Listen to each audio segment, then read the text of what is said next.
बिस्मिल्लाहिर्रहमानिर्रहीम। अस्सलामुअलैकुम। कैसे हैं आप लोग? उम्मीद करता हूँ खैरियत से होंगे। आज मैं अपनी वीडियो में बात करूँगा दोहा में होने वाले टूर्नामेंट की, जिसमें एक मरतबा फिर पाकिस्तान और इंडिया की क्रिकेट टीम का आमना सामना होगा। इस वक्त दोनों टीमें मुकाबले के लिए पुरजोश हैं। इस मरतबा पाकिस्तान और इंडिया की क्रिकेट टीम का तगड़ा मुकाबला होगा। मैं बात कर रहा था पाकिस्तान और इंडिया की क्रिकेट टीम की, जिनका आमना सामना 16 नवंबर को दोहा में होने वाला है। क्रिकेट शौकीन को देखने के लिए एक तगड़ा मुकाबला मिलेगा। दोहा में होने वाले क्रिकेट टूर्नामेंट 14 नवंबर से 23 नवंबर तक T20 मैच खेले जाएंगे।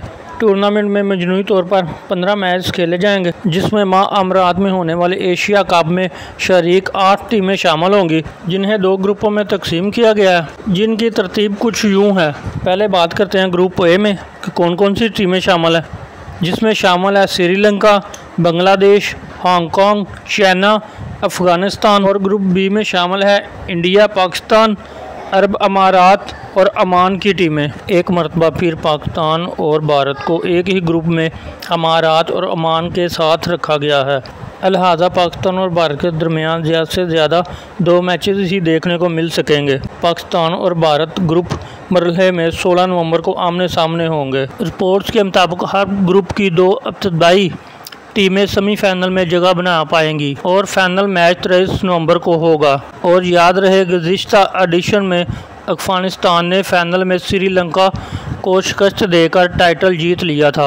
उम्मीद करता हूं कि आप लोगों को मेरी आज की वीडियो पसंद आएगी। मेरी वीडियो को लाइक करें, शेयर करें, मेरे चैनल को सब्सक्राइब करें, बेल आइकॉन बटन को प्रेस करें, ताकि मेरी हर नई आने वाली वीडियो का नोटिफिकेशन आपको मिलता रहे। अब देखना यह है कौन सी टीम 23 नवंबर को मैच जीतकर टाइटल अपने नाम लगवाती है।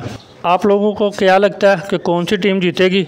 आप लोग कमेंट्स करके अपनी राय का इज़हार करें कि कौन सी टीम मैच जीतेगी। मेरी वीडियो को फुल वॉच करें। इंशाल्लाह फिर मिलेंगे नेक्स्ट वीडियो में। तब तक के लिए अल्लाह हाफिज़।